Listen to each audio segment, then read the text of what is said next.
Video में हम classical mechanics एक और प्रॉब्लम डिस्कस करेंगे, जो कि यहाँ पर हमें एक चेन दी जाती है। उसमें हम उस चेन को हम सस्पेंडेड वर्टिकली, यानी कि उसे हम वर्टिकल से पकड़ेंगे, वर्टिकल से एक हाथ से पकड़ेंगे, वर्टिकल ही वो रहेगी, टचिंग द स्केल। तो हमारे पास वो चेन को मास और वेट मेजर करने के लिए एक स्केल दिया जाता है। तो हमें उसे ऐसा पकड़ेंगे ताकि वो स्केल को टच करे। तो फिर बाद में हम रिलीज़ करेंगे तो हमें पता लगानी चाहिए कि स्केल रीडिंग क्या होती है, मैक्सिमम स्केल रीडिंग क्या होती है। तो इस टॉपिक से रिलेटेड है प्रॉब्लम। तो प्रॉब्लम है कि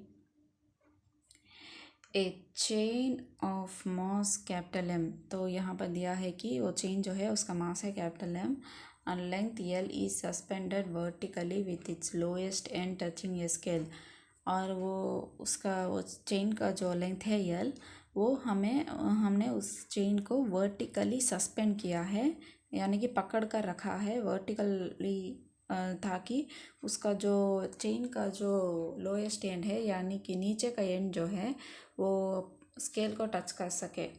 तो जैसे कि यहाँ पर दिखा गया है, तो ये स्केल है, ये स्केल और ये वो चेन है, और इसका जो चेन का जो लेंथ है एल और इसका जो मास है capital M.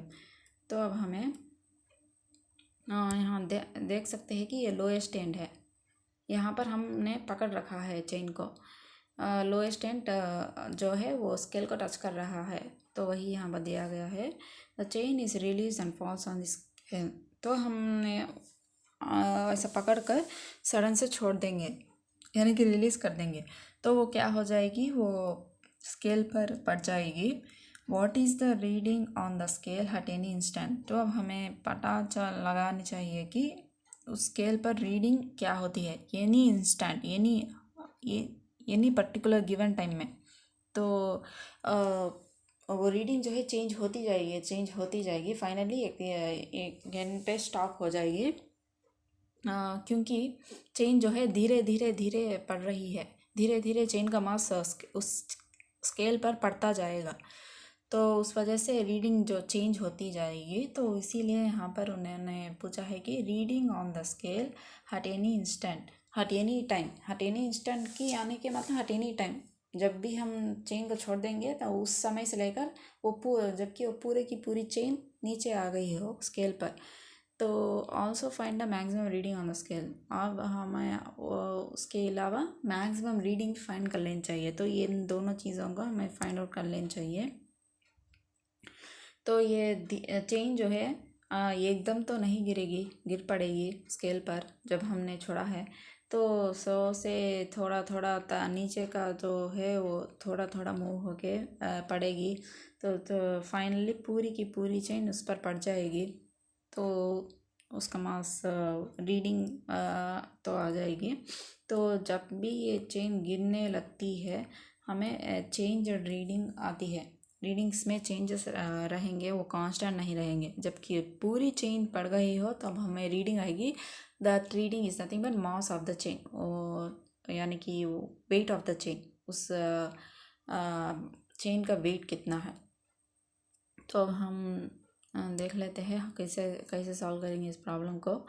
The initial potential energy. तो इनिशियली चेन का पोटेंशियल एनर्जी क्या होता है। तो पोटेंशियल एनर्जी का फार्मूला तो mgh है।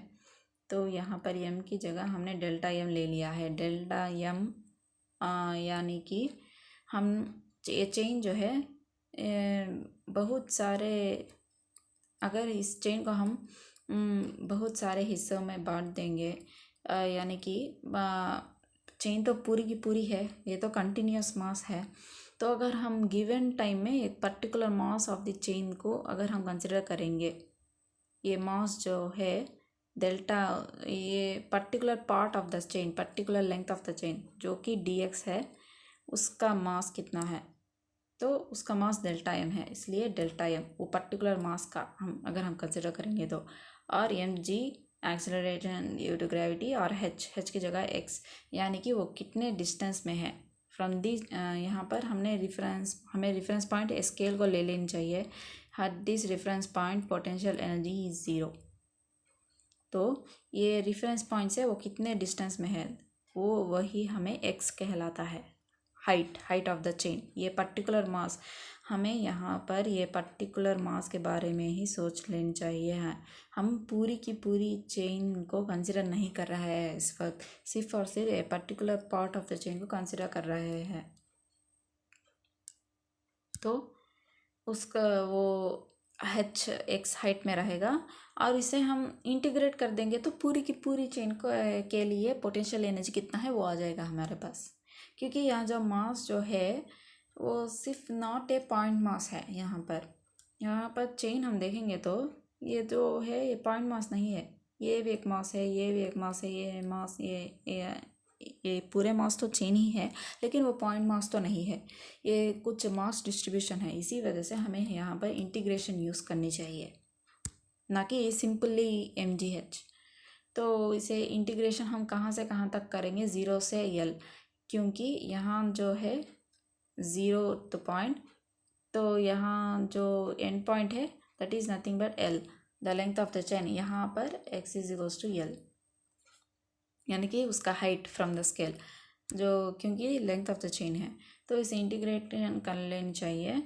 तो यहाँ पर नेक्स्ट डेल्टा एम की जगह हमने यहाँ पर लैम्डा dx ले लिया है। डेल्टा एम यानी कि मतलब lambda is nothing but mass per unit length of the chain, mass per unit length of the chain. ये चेन की जो मास है, यहाँ पर उन्होंने स्मॉल एम ले लिया। एक्चुअली क्वेश्चन में तो कैपिटल एम दिया है, लेकिन यहाँ पर थोड़ी जगह पर कैपिटल एम स्मॉल एम ले लिया है, ठीक है। लेकिन यह स्मॉल एम या capital M that is the total length of the chain. तो mass per unit length of the chain, chain कितनी वज़न की है और उस चेन का पूरा लेंथ कितना है, तो यानी कि 1 सेंटीमीटर लेंथ में कितना मास डिस्ट्रीब्यूट किया है। यानी कि अगर हम सोचेंगे तो चेन जो है वो 50 ग्राम्स की है और उसका वो जो 10 सेंटीमीटर वाली इसका लेंथ है 10 सेंटीमीटर, यानी कि 5 ग्राम्स पर सेंटीमीटर, यही है लैम्डा यहाँ पर इस केस पर। यानी लैम्डा तो हमें यही बताएगा कि 1 सेंटीमीटर लेंथ में कितना मास डिस्ट्रीब्यूट किया है, यानी कि 1 यूनिट यानी मतलब 1 मीटर में लेंथ में कितना मास डिस्ट्रीब्यूट किया है। तो इस तरह हम कन्वर्शंस कर सकते हैं। तो 5 ग्राम्स पर सेंटीमीटर आ जाएगा इस केस में, अगर हम इस तरह एग्जांपल सोच लेंगे तो that is nothing but lambda. तो अगर हमें तो यहाँ पर इस पोर्शन कितना मास का है, कितना वज़न का है, ये हमें पता लगाना चाहिए। वो ये हम कैसे पता लगा सकते हैं, delta M is equals to mass per unit length, एक यूनिट लेंथ में कितना वज़न है 1 सेंटीमीटर लेंथ में, और ये जो मास हम फाइंड आउट करने जा रहा है उसका लेंथ कितना है, यानी कि dx। ये जो स्मॉल पोर्शन है उसका जो लेंथ है dx, इसी वजह से लैम्डा इंटू dx। उसी वजह से हमने यहाँ पर डेल्टा एम की जगह लैम्डा dx डाल दिया है, तभी तो हमें इंटीग्रेशन कर पाएंगे। जबकि हमारे पास dx ऐसा है तो 0 to l इंटीग्रेशन कर लेना चाहिए। करने से लैम्डा जी जो है वो कॉन्स्टेंट्स है। Integration of x dx is x² by 2 या after the application of limits l²/2 और लैम्डा जो है मास पर यूनिट लेंथ कैंसिल हो जाकर फाइनली हमें mgl/2 यानी कि हाफ mgl या lambda is a mass per unit length of the chain. तो क्योंकि हमें mgl/2 आ गया है, नथिंग बट mgh, h जो है वो सेंटर ऑफ मास पॉइंट में रहेगा, इसी वजह से हमें mgl/2 आगा। सेंटर ऑफ मास पॉइंट है वो एग्जैक्टली l/2 के नहीं होगा अगर चेन का मास यूनिफॉर्मली डिस्ट्रीब्यूटेड है तो वही है। Next, taking the zero of the potential energy at the level of the scale. यहाँ पर हम ज़ीरो पोटेंशियल एनर्जी को ज़ीरो कर लेनी चाहिए, यही तो है लेवल ऑफ द स्केल यहाँ पर। तो वहाँ पर हम पोटेंशियल एनर्जी को ज़ीरो कर लेनी चाहिए। यानी कि कुछ रेफरेंस पॉइंट को रख लेना चाहिए। That is nothing but the level of the scale. Consider a link of mass delta M at a height delta X from the lowest level of the chain. वही तो हमने अभी डिस्कस किया। ये जो है डी एक्स, ये portion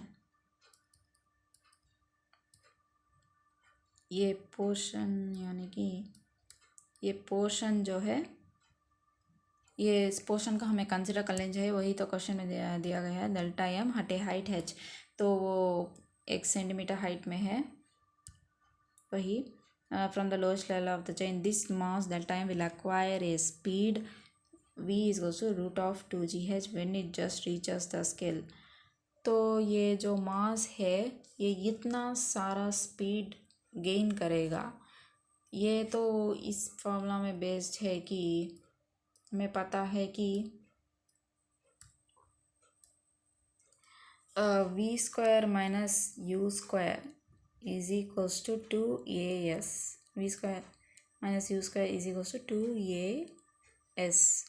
तो यहाँ पर इनिशियली ये जो चेन है वो रेस्ट में है, उसे हमने पकड़ कर रखा है, सस्पेंड कर कर रखा है, तो u की वैल्यू 0 हो जाती है। तो वी स्क्वायर हमें नहीं पता है, तो -2g यहाँ तो acceleration due to gravity add कर रही है। और यस जो है डिस्प्लेसमेंट, ये जो डेल्टा एम मास है इसे कितना डिस्प्लेसमेंट जाना पड़ेगा। ये जो डेल्टा एम जो है वो x सेंटीमीटर फ्रॉम दी यानी x unit from the ground में है। तो ये फाइनली स्केल को रीच करना हो तो इतना उसे तो इतना हाइट ट्रैवल करना होगा। इसी वजह से h फाइनली ये जो मास है ये यहाँ पर रीच होने पर उसका वेलोसिटी क्या होगा, that is nothing but v। वही तो हम पता लगाना चाहते हैं।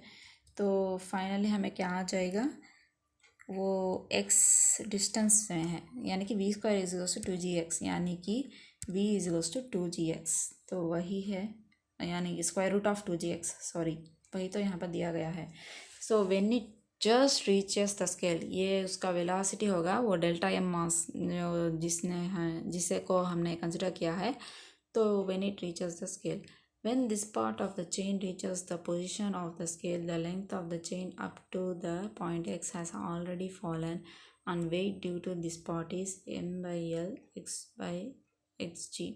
तो ये जो डेल्टा एम मास है ये जब वो स्केल तक पहुंचने की कोशिश करेगा, जब ये डेल्टा एम मास यहाँ पर स्केल तक पहुंचने के लिए कोशिश करेगा, उस वक्त में तो ये जो रिमेनिंग मास है इसके नीचे ये सब कुछ पहुंच गया होगा स्केल पर। तो हमें रीडिंग क्या आएगी, इस वजह ये जो ऑलरेडी पढ़ा गया है उसका रीडिंग आ जाएगी, उसका वज़न का रीडिंग आ जाएगी। और ये जो ऑलरेडी पढ़ा गया है वो उसका रीडिंग क्या आनी चाहिए हमारे पास, m/l इंटू xg, यानी कि mass per unit length into length of that interchain g, weight is nothing but mg। तो m की जगह हमें mx/l आ जाएगा, क्योंकि मास पर यूनिट लेंथ यानी कि यूनिट लेंथ में कितना मास है और वो चेन कितनी सेंटीमीटर की है जो कि गिरी है। यहाँ पर जो चेन गिरी है ये तो 1 सेंटीमीटर की है। बिफोर की ये इसके पहले की ये मास गिर जाए, ये चेन जो है धीरे धीरे गिरेगी। पहले नीचे वाला पोर्शन है वही गिरेगा, उसके बाद ये गिरेगा।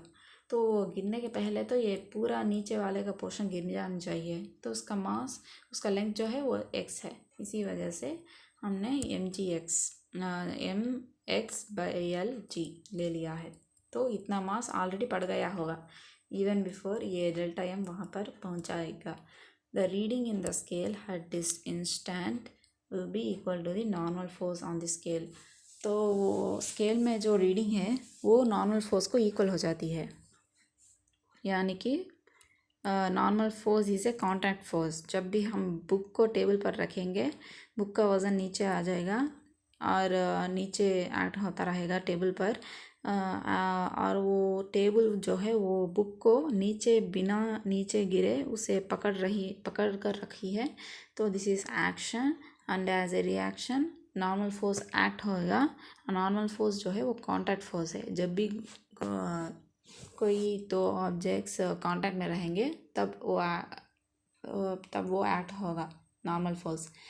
It is a contact force. अगर वो कांटेक्ट में नहीं है तो नॉर्मल फोर्स भी नहीं रहेगा।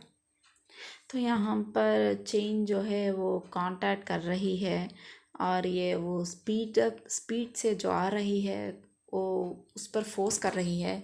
ये तो वैसा है कि जैसे कि हमने ये अगर ये स्केल है उस पर हमने हाथ से फोर्स करके उस पर वज़न डाला है। अगर हम अपने हाथ से कुछ वेलोसिटी से उसे मारेंगे तो हल्के से उनकी जोर से मारेंगे तो तब भी हमें रीडिंग आ जाएगी वो, क्योंकि हम उसके थोड़ा सा वेलोसिटी से वहाँ पर मार रहे हैं तो उसकी वजह से फोर्स प्रोड्यूस हो गई up from the upward direction. तो नॉर्मल फोर्स जो है sum of the downward forces is equals sum of the upward forces हर द इक्विलिब्रियम पॉइंट में। जब भी इक्विलिब्रियम पॉइंट में होगा उस वक्त ये अगर ये स्केल है तो sum of the forces acting in upward direction is equal to sum of forces acting in downward direction. तो डाउनवर्ड डायरेक्शन में कौन सा फोर्सेस एक्ट होता है वो अपवर्ड डायरेक्शन फोर्सेस को इक्वल हो जाएगी। तो that is nothing but normal force यहाँ पर, यानी कि अपवर्ड डायरेक्शन फोर्स। तो यहाँ पर नॉर्मल फोर्स जो है वो हमें दो चीज़ों की वजह से आएगा। एक तो वो चेन जो है वो गिर पड़ी है ऑलरेडी, उसकी वजन के वजह से वो आएगा। एक जो चेन गिरने वाली है, जो मास यूनिट लेंथ वो गिरने वाला है, वो कुछ स्पीड से आएगा, कुछ स्पीड से पड़ेगा उस पर। उस स्पीड की वजह से कुछ फोर्स क्रिएट होएगा, उस फोर्स की वजह से हमें एक्स्ट्रा फोर्स आएगा, ना कि ओनली वेट उस स्पीड की वजह से। तो that is something but equal to normal force. तो यहाँ पर वही तो दिया गया है, will be equal to momentum transferred by the falling mass. तो वो जो मास डेल्टा एम मास है वो पड़ेगा, जब भी वो कुछ स्पीड से पड़ रहा है तो मोमेंटम को देगा, rate of change of momentum, तो फोर्स करेगा between the positions x plus D x and x which strike the scale in unit time. और ये जो डेल्टा एम मास है वो पोजीशंस कोसे पोजीशंस के बीच में है, यहाँ से यहाँ तो x है और इसका जो लेंथ है x plus D x length है। तो यहाँ का वैल्यू क्या हो जाता है x plus D x from the bottom from the scale. ये यहाँ तक तो वैल्यू x आ जाएगा, यहाँ से यहाँ तक वैल्यू तो x प्लस डी एक्स आ जाएगा। तो वही यहाँ पर दिया गया है। तो next which strike the scale in unit time, the weight of the part already fallen and the weight of the part already fallen। जो ऑलरेडी पड़ा गया है उसका वेट, और जो पढ़ने वाला है वो जो मोमेंटम ट्रांसफ़र करेगा उसको, ये दोनों मिलकर हमें नॉर्मल फोर्स को देंगे। यानी कि ये दोनों जो है उसका वेट और वो फोर्सबली जो पड़ रहा है, दे आर दोनों forces, normal force in upward direction. ये यहाँ पर उसका वेट एक्ट होगा, मोमेंटम ट्रांसफ़र एक्ट होगा, मोमेंट p यानी कि momentum transfer. So the momentum transferred in time delta T में कितना मोमेंटम ट्रांसफ़र होगा? Momentum is nothing but mass into velocity. तो ये मास ऑफ दी ये जो है ये डेल्टा एम मास है। Delta M is nothing but mass per unit length into delta X, उस लेंथ अभी हमने दिया किया था पिछले में। Lambda is nothing but mass per unit length into D X, वही से आएगा। सो ये जो है ये दोनों डेल्टा एम है। Delta M is equals to m by L into delta X. And v जो है वो जो डेल्टा एम मास है वो कितनी वेलोसिटी से पड़ रहा है, √2gx। ये हमने अभी फाइंड आउट किया है, या इस फार्मूला से यूज़ करके इसका मैं यूज़ कर ये इस फार्मूला को यूज़ करके हमने पता लगा दिया। यहाँ पर भी तो एक्सप्लेन किया गया है। तो next force due to this momentum transfer. तो ये मोमेंटम ट्रांसफ़र होने के वजह से कितना फोर्स एक्ट होगा? हमें तो पता है कि dp by dt is equals to force, rate of change of momentum is nothing but force. तो ये जो है ये डेल्टा p है momentum transfer, delta p divided by delta t। तो हमें क्या आ जाएगा, इस जो ये जो इक्वेशन है उसे बाई डेल्टा टी से डिवाइड कर लेना चाहिए। करने से एम बाई एल यूँ ही रहेगा, 2√2gx यूँ ही रहेगा। Delta X by delta T is nothing but V, यानी कि वो चेन इतने गिवन टाइम में इतना डिस्टेंस ट्रैवल कर रही है। Delta velocity is nothing but rate of change of displacement, तो वो इतने टाइम में इतना डिस्टेंस कवर कर रही है। तो यानी कि वो मास कितना लेंथ का है, तो that is nothing but delta X by delta T, that is nothing but velocity of the chain, वही होएगा। वेलोसिटी का तो डेफिनेशन वही है। तो हमें पता है कि v is nothing but √2gx, तो again √2gx into √2gx, 2gx आ जाता है into m/l, therefore the reading on the scale. तो फाइनली स्केल पर रीडिंग क्या हो जाएगा, force because of momentum transfer plus weight of the pot already fallen, इन दोनों को ऐड करने से तो यही तो यहाँ पर दिया गया है। So normal force is equals to, this is the momentum transferred m/l two gx, वही तो हमने यहाँ पर डिराइव किया है दिस पार्ट।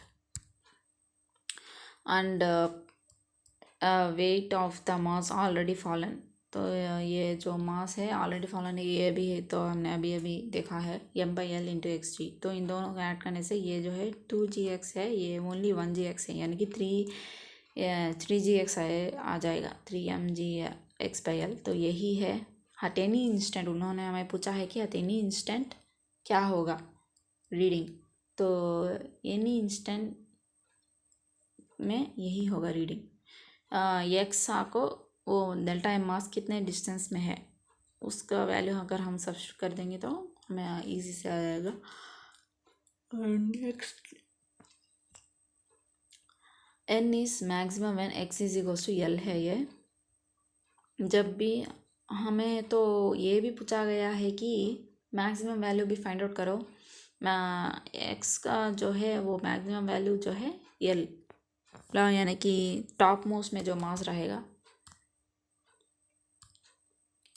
टॉप मोस्ट में ये जो डेल्टा एम मास होगा वो एट ए डिस्टेंस एल में रहेगा, मैक्सिमम डिस्टेंस। तो हमें 3mg इंटू l/l यानी कि 3mg, finally maximum reading on the scale जो है 3mg। तो अगर हम सोचेंगे तो actually reading on the scale कितना होनी चाहिए, equal to weight of the chain. जब पूरी चेन पड़ जाएगी यानी कि पूरा का पूरा मास पड़ गया है उस स्केल पर, तो वही तो हमें रीडिंग देनी चाहिए mg, लेकिन यहाँ पर रीडिंग चेंज 3mg दिखाया। ये इस वजह से है कि क्योंकि वो जो चेन है वो कुछ स्पीड से मूव कर रही है, कुछ स्पीड से नीचे गिर रही है, कुछ वेलोसिटी से मोमेंटम ट्रांसफ़र कर रही है, फोर्स ट्रांसफ़र हो रहा है, तो इसी वजह से हमें mg के बजाय 3mg आ गया। ऑफ कोर्स ये उस इंस्टेंट में है, बाद में जब वो चेन रेस्ट में आ जाएगी, वो चेन स्केल पर ही रहेगी, तो तब तो वो रेस्ट पोजीशन में रहेगी, तो तब उसका वेट तो यही आ गया because of the wait of the chain gravitational force.